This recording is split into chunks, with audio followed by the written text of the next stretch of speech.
Hi y'all, welcome back to my channel and welcome if you are new. Today's video is something that's been requested often and that I've actually been avoiding doing, and that's a pregnancy update video. When you guys see this video, and actually when I'm filming this video, I am 36 weeks, and so that is 4 weeks until my due date, which is January 3rd.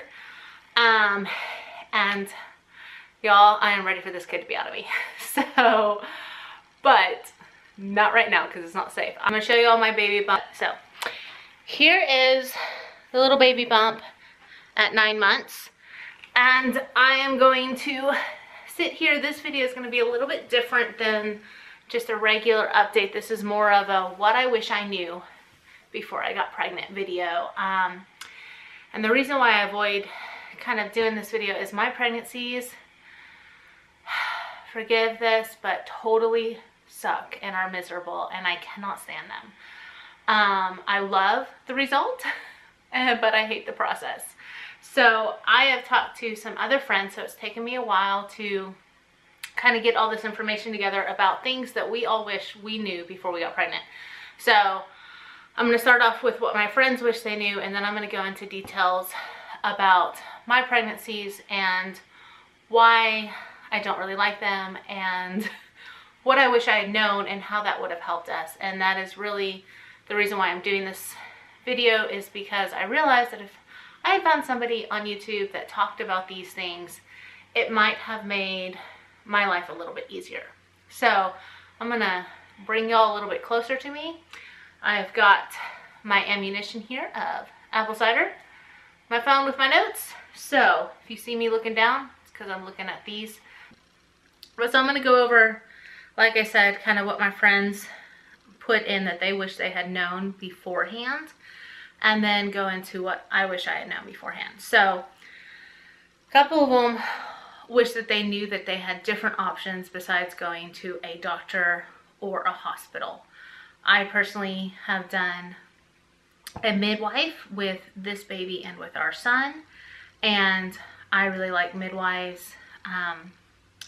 And generally, I don't know 100%, can't promise you, but they are generally cheaper and most insurance covers them. So there are options besides just regular doctors. I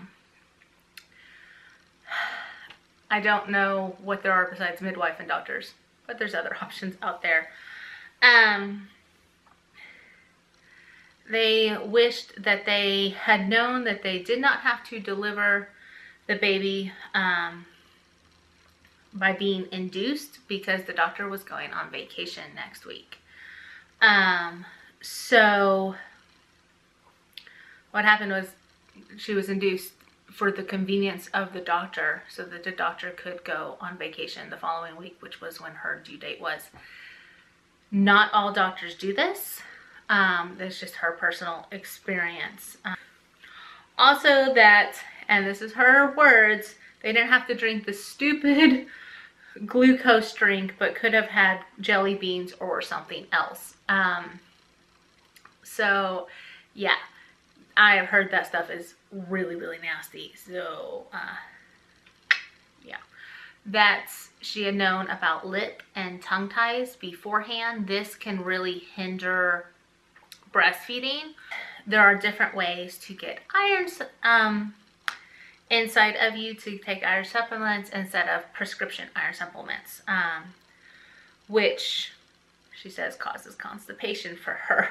So that when you're induced for a miscarriage, I don't know the whole story there, but one of them was induced to be an emergency inducing for a miscarriage, and she said it felt very much like being in real labor, which in the first trimester the baby is very small, so that's the body really trying to force out the baby.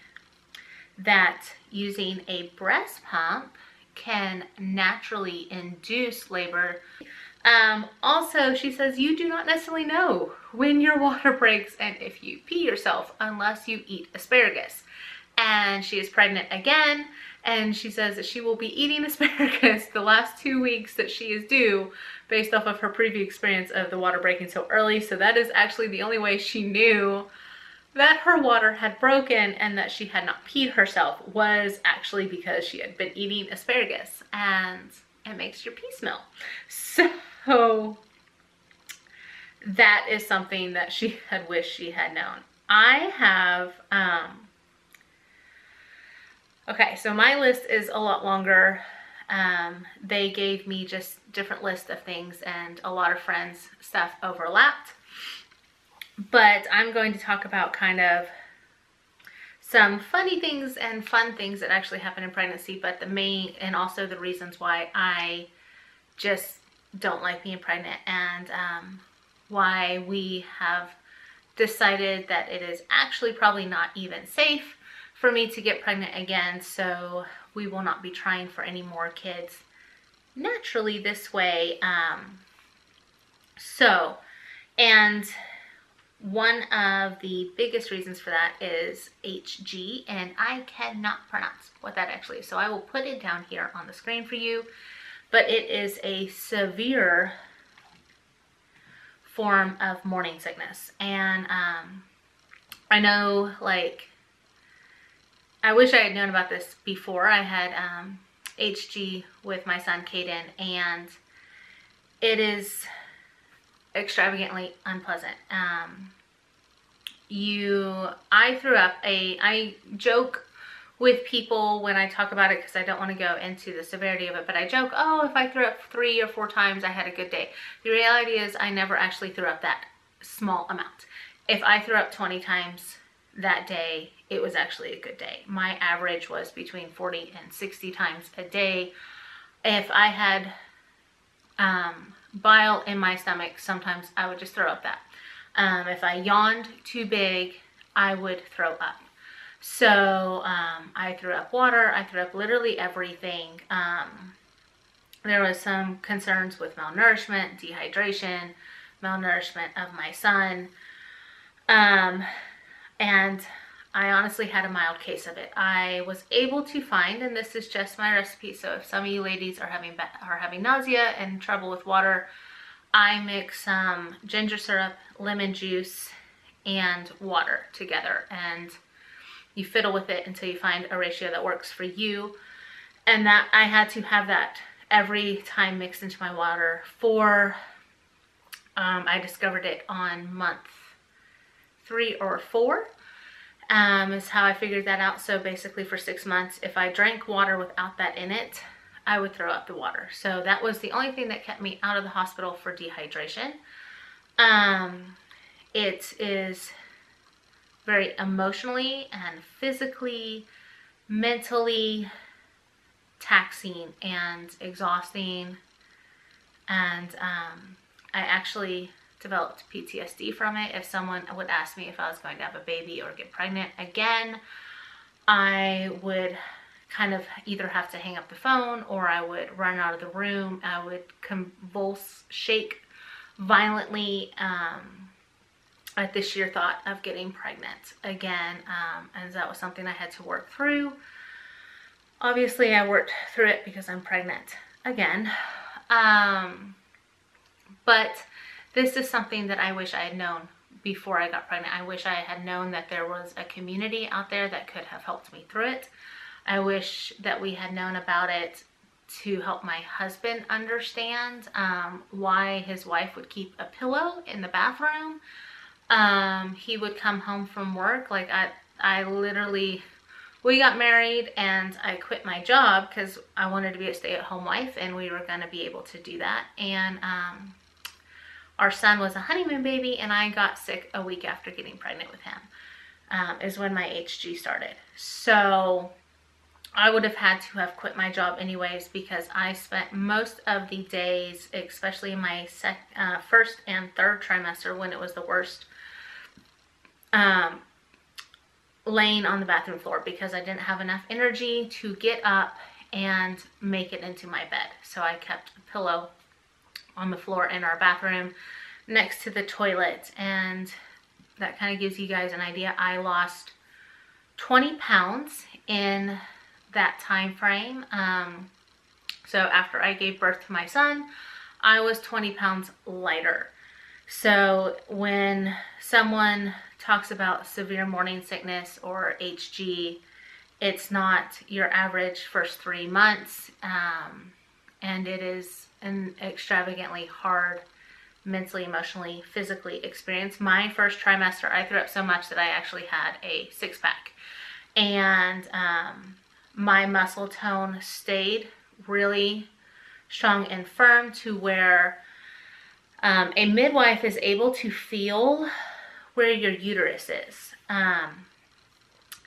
They could not feel it this way through my stomach muscles. They had to feel it and measure it through the side my entire pregnancy, because my muscle tone was so strong from throwing up so much. And I was actually much smaller. My muscles really kept my tummy in. I am pretty much twice the size. I didn't have to have any form of pregnancy clothes. I wore the same jeans before and like through my entire pregnancy that I wore before my pregnancy. I didn't have to have any form of pregnancy clothes because my muscles really kept Caden inside me. And I have a tall torso, a long torso, so there is more space for my organs to get all squished and moved around. So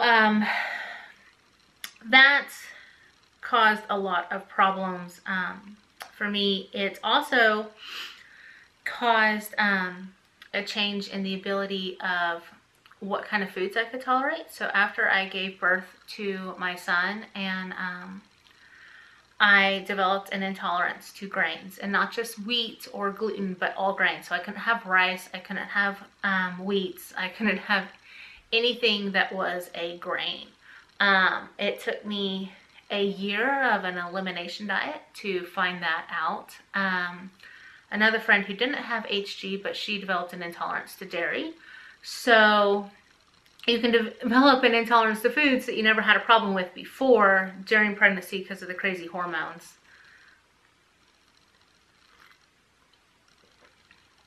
But, so that can also happen. And actually, I am prepping because I know the signs of kind of an intolerance to food now.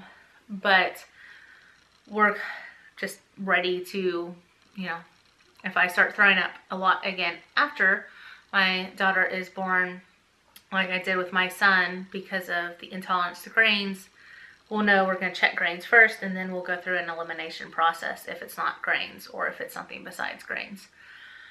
So I wish I had known that you could develop a food intolerance because of pregnancy, because of the craziness of the hormones.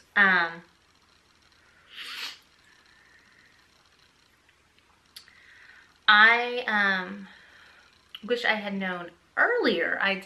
My midwife did tell me in my second trimester, but I wish I had known earlier about chiropractors in pregnancy. I've known about chiropractors, as most of you probably have, for as long as I can remember, but I did not realize that they had some that specialized with pregnant women, and that really helped my back feel better. It helps my back feel better. Now I'm going to one now, and just FYI, a chiropractor can, when your body is in alignment, it really helps with giving birth. So birth is already a very physically taxing thing. You want your spine to be as aligned as possible with your hips.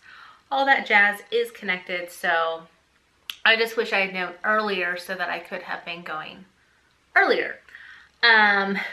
So with this pregnancy, I actually, with all of the craziness of COVID and getting pregnant at the beginning of all of this COVID stuff here in Texas, I was not able to go to a chiropractor until I entered my third trimester. So that I'm a little bit bummed about, but that is how things worked out for this one. Otherwise, I would have been going from my first trimester. So if y'all are able to find a good one and do that, it does help. Along the lines I have shared on here before that we did have a miscarriage. We've been trying for about a year to get pregnant and finally got pregnant and then had a miscarriage at week 8. I had HG with that pregnancy. I don't know if that contributed to the miscarriage or if there was something else wrong. But in those 8 weeks, I lost 10 pounds. So when I say it is really a horrible, horrible thing to have, to give you an idea, you should not be losing 10 pounds in 8 weeks. Period. But miscarriage pain and grief is real. Like, it is, it's hard for, so early on for like our husbands to understand the grief that we go through. But allow yourself to grieve. Allow that time to occur. I still sometimes cry over the loss of our child, and the thought that I would, if we had made it through that pregnancy, that I would be able to be holding that baby right now. So it's real, and allow yourself to work through that and give yourself that time, and don't allow anyone to tell you that it's taking too long. My mentor had a miscarriage over a decade ago, and she still sometimes grieves over that baby when she thinks about it. So allow that time to happen. I did know this. My midwife warned me of this, that you are very fertile after pregnancy and a miscarriage. And I got pregnant with this girl within 2 weeks of my miscarriage. So just FYI, that's not on my list. It's just something I thought of. So you also can get hemorrhoids, and I've had this with both pregnancies. I have many friends that get these. They don't tell you this. I don't know why they don't tell you this. Actually, I don't know of any women, to my knowledge, that we've talked to this in depth about pregnancy, that have not gotten hemorrhoids. So another reason why being constipated and pregnant is not fun if you have hemorrhoids whatsoever. In this pregnancy, I have what's called vulvar varicosis, and if you have any kids around, I'm going to go into detail of what that is, but you might want to shoo them out. That is basically a varicose vein that travels and wraps around your vagina, and it is extravagantly painful for the most part. It's very rare.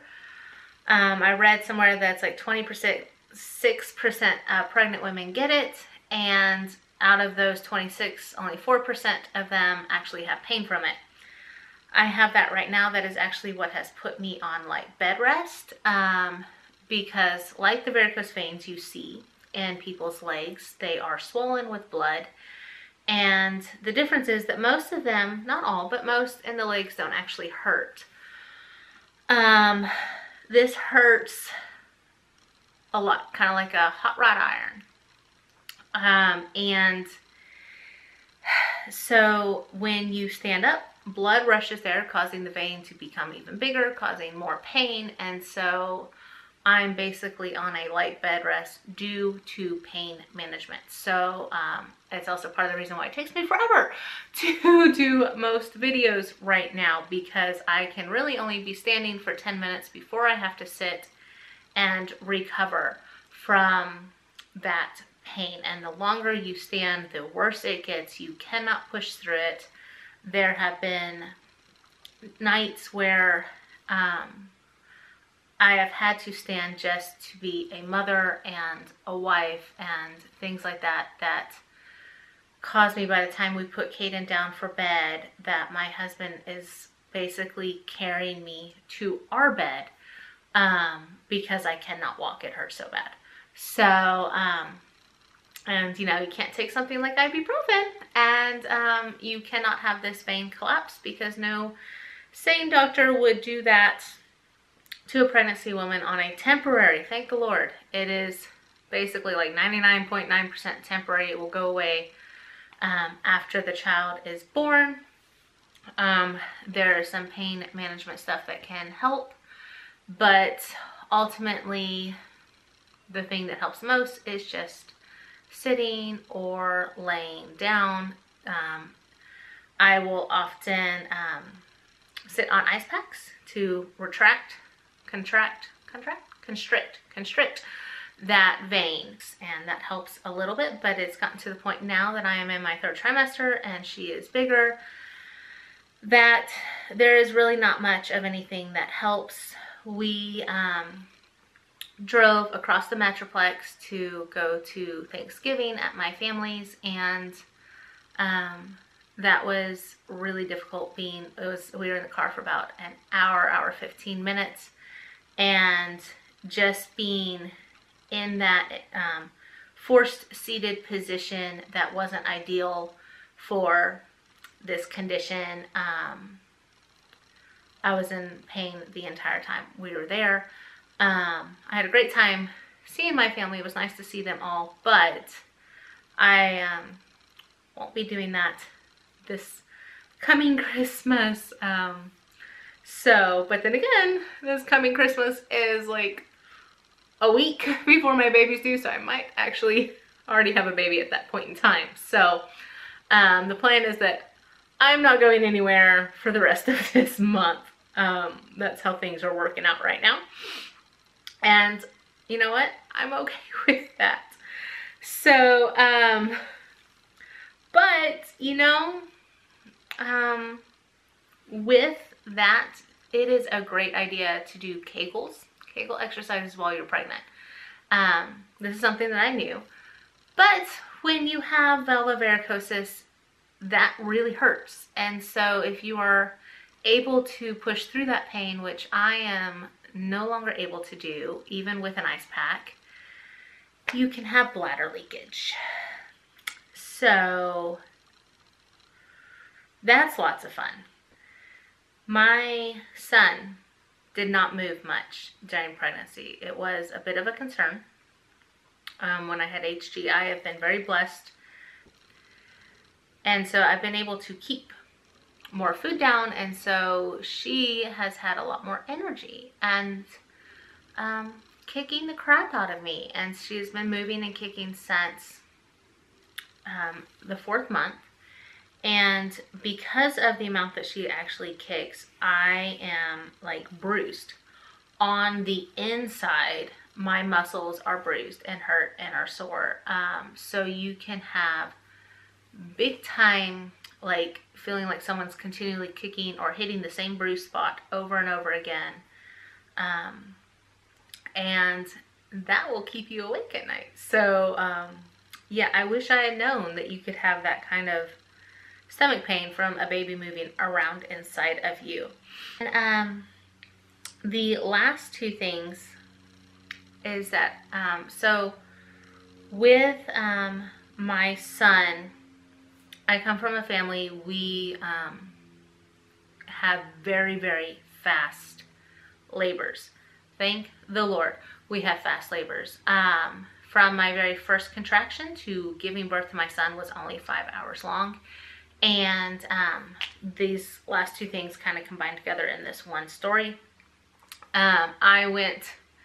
My contractions were 10 minutes apart and only about 20 seconds long, which means that I should have hours before actually going into labor. Contractions and labor is different. Labor is when your baby is entered your birth canal. And contractions is the body getting ready to push your child into the birth canal. But for me, that did not happen.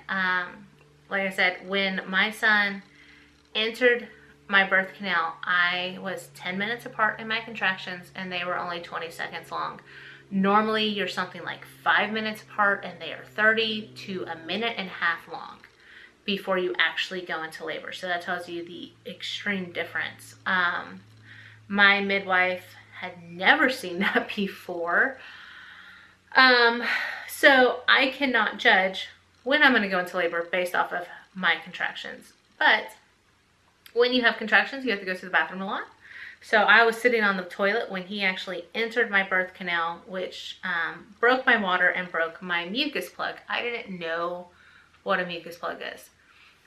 If possible, it's nice to have your water break on the toilet because then you don't have to clean that up. But a mucus plug is basically like a plug that prevents anything from entering in or coming out of your uterus while you're pregnant. And so when your baby enters the birth canal, the plug has to break in order for the baby to come out. And that is red, like bloody and stuff. And so I was on the toilet when this happened. So my water went into the toilet and most of the mucus plug went into the toilet. Of course, the process of my son entering my birth canal sent me off the toilet onto the floor with a very loud scream. My husband came in going like, what? Why is there blood everywhere? And so there was just a very short moment of complete freak out because some movies show birth as very bloody, but the reality is while you're giving birth, it's not. So those are things that wish me and friends had known. It would have just the knowledge of some of these things would have not made pregnancies necessarily easier. Some of it would have, but would have made the process of what was going on, having that understanding, easier. It would have been easier on me and my husband with our son if we had known about HG. My midwife did not know about HG at the time. I was the first in 20 years that she has ever experienced having it. And it's like 1% of pregnant women get it. It's a very small amount. But just having that knowledge, and that might have helped with the trauma afterwards, the mental and emotional trauma that occurred for me. It was very hard on my husband as well, watching me go through that. I wish I had known that outside of like your water breaking, that you could be put on bed rest for pain management. I wish I had known about these things. Just the knowledge kind of just helps when it happens, or if it's going to happen, you know, it helps you get through it. It helps you explain it to your husband or to your family and friends who want to know why all of a sudden you can't come out and do things. So just having that and knowing just different random things about pregnancy is helpful. So these are not mainstream things that are talked about. It's not, you know, polite pregnancy conversation. Everyone wants to know, like, instead of the baby's moving a lot, you know, do you get some heartburn here and there? They don't want to know about the nitty-gritty things. They don't want to know these kind of things. And since they are a lot of times rare, I don't know how rare hemorrhoids are, but no one wants to talk about that anyways. You don't really necessarily know that these things happen until they happen to you. So I wish that I had found someone on YouTube that talked about these things and that I had known beforehand. And these are things that my friends wish they had known beforehand as well. And so this video that's what this is about, is just letting you know, like, from our experience, what we wish we had known. And so yeah, but I hope y'all got lots of information and kind of understand why I don't really talk about or do pregnancy updates. My daughter is fine. Her head is down. Although yesterday was really fun. Last night I had false labor, which I knew about this. I have known about this, so this is not on my list, but something to be on my list, I guess. False labor, it's Brixton Hicks contractions, and it's basically just the body doing kind of like a trial run of contractions. So I had those yesterday. That was fun. First time I've had those. I didn't have those with my son, and I haven't had them beforehand with her. So that is a lot of fun, and that caused back labor, which I know what that feels like, or a small version of it. I had back labor with my son. It is the worst type of labor, apparently. I have been told by friends who have had normal labor and back labor as well, that it's the worst one. So I am hoping, and y'all please pray that I do not have back labor with this girl. It is extravagantly painful. It feels like someone is hitting your spine with a sledgehammer and breaking it every single time you push or have a contraction. It's awful. And I don't want to have that with her. So please keep me in your prayers with that. Oh Lordy, I don't want to go through that one again. So anything else would be better. But I hope y'all kind of understand why I don't really talk about or do pregnancy updates, because they're not glorious for me. They are not nice. I really do not like to be pregnant. I'm not one of those women where I feel better pregnant than any other point in time. I have known women like that, and thank the Lord they have pregnancies like that. I get pregnant and wish desperately every day for it to be over. And I just want to hold my baby. So 4 more weeks till the due date. Hopefully though, honestly, that she comes sooner than that. Our son came at 38 weeks. So hoping she comes 38 weeks as well. Hope y'all enjoyed the information, and that it helps some of you guys out. But yeah, so this is my pregnancy update / what I wish I had known. Yeah, that's pretty much it. So, but everything is, for my child, she is developing normally and seems to be very healthy. So that is the important part. So I will see you guys next time. Bye. Oh, and like and subscribe.